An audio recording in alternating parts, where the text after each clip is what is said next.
y presidente del INTI hasta fines del año pasado. La audiencia de este programa conoce de sobra que definimos a Enrique Mario Martínez como uno de los productivistas más inteligentes de este país. Uno siempre piensa si es productivista inteligente, si hay que decir uno de los tipos más inteligentes y listo, no por Martínez, digo, sino como rótulo en general. Antes que nada, porque antes de pasar a hablar de la minería, de la producción, de todo esto que no estalló mediáticamente. Porque lo que estalló es que la minería es eventualmente peligrosa, o por lo menos la megaminería a cielo abierto, pero lo que no estalló mediáticamente es, bueno, si esto es así, ¿con qué se reemplaza? Porque si no después te viene Gioja, claro, o Vedder Herrera, no importa, más allá de que haya cambiado de discurso, a decirte, bueno, muchachos, si no quieren minería y tengo el 80% de territorio con montaña, después le mando a los negros al conurbano. Palabra más, palabra menos. Digo, antes de largar con esto, no puedo en este programa, porque además tuvo mucha repercusión. ¿Te fuiste enojado del INTI antes o después? ¿Antes o después de qué? Antes o después de irte. ¿Estabas peleado con Giorgi? No, sí. Yo he tenido diferencias con la ministra conceptuales desde siempre. Creo que tiene una mirada muy distinta de la mía, pero he tratado de respetar el hecho de que formamos parte de un mismo gobierno donde la línea general no la poníamos ni ella ni yo. En ese contexto, un año antes del 10 de diciembre del 2011, le anticipé a la ministra que iba a iniciar los trámites jubilatorios y que la invitaba a recorrer juntos el año de despedida en armonía plena y al servicio del proyecto. Uh-huh. Y eso tuvo una buena repercusión, pero duró apenas 2 o 3 semanas y se volvió a interrumpir el diálogo.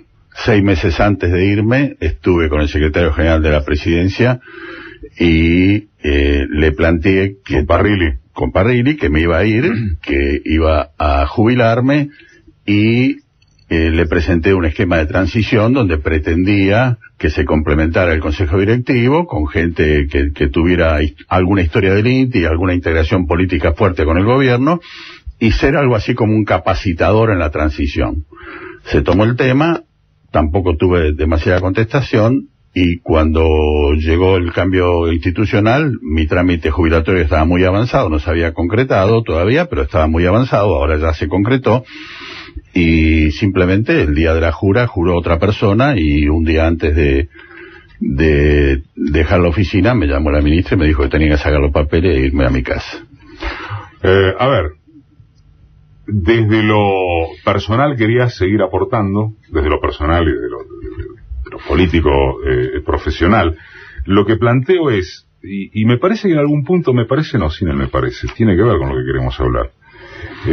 Un cambio de que vos te hayas sido significa, o el rumbo que adquirió el INTI significa que hay un cambio de paradigma respecto de lo que es un Instituto Nacional de Tecnología Industrial. Mirá si no tiene que ver con lo que vamos a hablar después. Y hay una situación más que interesante, porque en 9 años se pudo configurar un proyecto, se definieron acciones más allá de lo teórico, se pusieron en práctica un conjunto de acciones que le dan una dinámica totalmente distinta a la que tenía antes al INTI, y el discurso público de la ministra es que ese cambio tiene que modificarse a su vez, dándole prioridad a las pymes y menos importancia a la economía social. Entonces ahora...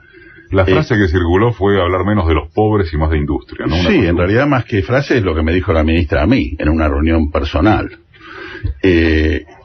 Y luego en un comunicado público modificó lo de los pobres, dándole menos importancia a la economía social y más importancia a las pymes.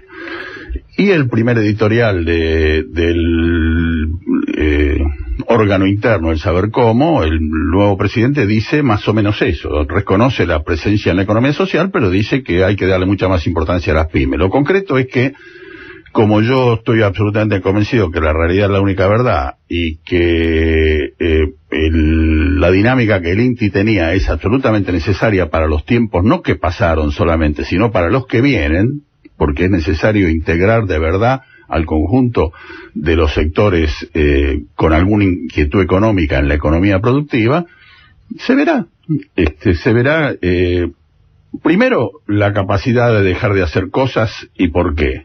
Y segundo, mucho más importante que eso, porque tengo alguna experiencia en cambios institucionales, es qué se hace a cambio.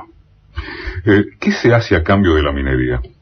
Primero, ¿es la pregunta correcta? ¿O la primera pregunta es, ¿debe haber minería en estas condiciones? Bueno, la minería es, te diría... Te iba a decir que yo tengo contradicciones personales de información muy cruzada que recibo. No sé vos. Mira, sí, claro que hay contradicciones porque la minería es así como dijéramos, debe haber agricultura o no. La minería es la fuente de una serie de minerales, de metales, que son, digamos, componentes de la vida moderna. No diría esenciales. Nadie puede decir que el oro es esencial, pero un poco más... ¿El celular? Un poco más se acerca al cobre y al hierro y al aluminio, y en realidad todos los problemas de minería tienen algo que ver con una agresión sobre el ambiente que hay que controlar. Pero todo tiene agresión sobre el ambiente. Claro. El tema es el grado, ¿no? Y además la agricultura ni hablar. Pero la pregunta básica que hay que hacer, como dijo Daría Aranda el otro día en una nota en página 12, ¿por qué razón de los 51 proyectos en ejecución en la Argentina, 49 son llevados adelante por empresas multinacionales? Esa es la pregunta, digamos. ¿Los actores tienen que ver con el ambiente? ¿La minería necesita los actores que hoy tiene? ¿Y solamente corporaciones multinacionales pueden llevar adelante los proyectos? Te dicen que sí por el nivel de riesgo de inversión y el tiempo que lleva invertir para ver si después puedes encontrar. Eso es lo que dicen. Mira, Argentina tuvo un trabajo de prospección que se ha sido muy poco publicitado, que está prácticamente oculto, de casi 20 años, financiado por el Banco Mundial, con prospección geoeléctrica y fotográfica, que hace que hoy, y eso es una mojada de oreja a cualquier periodista de investigación, puede ir a la Secretaría de Minería y comprar el mapa geológico del lugar que más se le ocurra en la Argentina, y a partir de ahí cazan el zoológico. Porque la información sobre lo que hay en minerales en toda la cordillera argentina es pública y se compra por 2 pesos, y así lo hicieron las multinacionales, que saben dónde está el uranio, el cobre, el oro, lo que se te ocurra está relevado con un trabajo de casi 20 años de trabajo que indicó que Argentina era la reserva minera una vez que se desarrollara en plenitud Chile. Esa fue la lógica multinacional. ¿Repetir el trabajo de la procedencia? ¿De cuándo es? Empezó en la década del 80 o un poco antes, y está disponible. Son mapas que se pueden comprar en el Servicio Geológico Minero Argentino o en la Secretaría de Minería. O sea que el argumento de no puedo invertir si no tengo la seguridad de que va a ser a lo largo de tantos años y demás, se caería por su propio peso. Déjame que te conteste con otra anécdota. Sin esa información tan detallada y tan cuidadosa, en el gobierno peronista del 45 al 55, estamos hablando hace 60 años, sí, el Banco Industrial de la República Argentina promovía la pequeña minería comprando cualquier cantidad de cualquier mineral que se le ofreciera, acopiándolo y luego dándolo a refinar. Y había tipos que le vendían al Banco Industrial 500 kilos de algo que tenía molibdeno, y después lo juntaba con un 300 de otro, etcétera, hasta llegar a una cierta cantidad, y después producía molibdeno. Hace 60 años. Toda esa política se abandonó, y me parece que con los cambios tecnológicos hoy, estamos en condiciones de reemplazar a las multinacionales por la pequeña minería, pero de una manera absolutamente virtuosa, no solo para sacar el mineral, que hoy no se refina en la Argentina, sino para hacer todo el proceso que le falta. Vos sabés que hoy el cobre, el oro, lo que fuera, se va como concentrado muy primario y se refina en otro lugar y se vuelve a importar a la Argentina como producto terminado. Argentina no produce con empresas nacionales oro refinado ni cobre en barras con el cual le hace alambre de cobre. Todos los alambres de cobre que se usan en el país son importados, en su inmensa mayoría. ¿Cuál sería la... Es jodido esto. La viabilidad política de decir, bueno, sacamos a las multis y ponemos minería de pymes? No hay por qué sacarlas de buenas a primera. Lo que hay que tener es la vocación de tener una minería nacional, que inexorablemente tiene que fundarse en la pequeña minoría. No hay grandes capitales mineros en la Argentina, pero déjame que haga una analogía, porque me parece que las figuras valen la pena. Cuando yo era chico, la leche que consumíamos en mi casa, en Bellavista, acá nomás, era provista por un lechero que pasaba por la puerta de mi casa, ¿no es cierto? Era viable ese lechero. Hoy, ¿por qué no es viable ese lechero? La única razón por la que no es viable, porque se concentraron los poderes económicos de un modo tal que vos tenés en la cabeza de ir a comprar el yogur que equivale a un valor de 10 veces el litro de leche, o la leche de larga vida que te ofrecen como única alternativa, digamos. Es decir, la promoción de la pequeña lechería, de la pequeña producción de pollo o de la pequeña minería... Y de la territorialización de la venta también, exactamente, ¿no? Porque esta locura de que, no sé, estás en Santa Fe, que es la cuenca lechera, y claro, tienes que comprar un pote de, no sé, de yogur, claro, que es fabricado no sé dónde. Y en Jujuy compras leche hecha acá, a 50 kilómetros de la ciudad de Buenos Aires.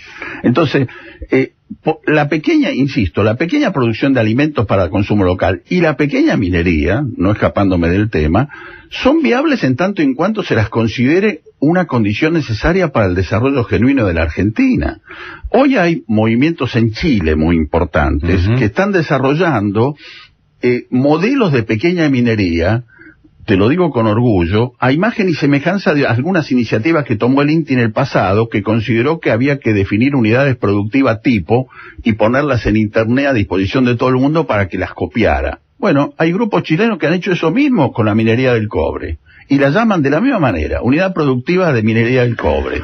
Adriana. No, estos días con todo el tema de Famatina se escuchaban los argumentos de nuevo de personajes como Gioja, invocando algo que, si mal no recuerdo, corríjame Martínez, está en los libros de Galeano de las Venas Abiertas, es el argumento de la colonia y de antes en cuanto a que déjenme hacer esto porque están los puestos de trabajo de por medio. Un argumento viejo y que según usted la respuesta sería, no, eso es falso, lo hacemos de otra manera y lo hacemos nosotros, ¿sería? Y que los argumentos de los puestos de trabajo que se están perdiendo por la forma en que Gioja y otras personas promueven, claro, son una enorme cantidad, porque si nosotros tuviéramos una producción de oro que estuviera asociada a una escuela de diseño, a orfebrería, a producción de componentes para electrónica, los miles de puestos de trabajo de mucha mayor calificación que la gente que mete pala para sacar el mineral primario, estarían ahí disponibles, y la tecnología se conoce. O sea, es absolutamente falso el argumento. Falaz, claro. Exactamente. Está Enrique Martínez.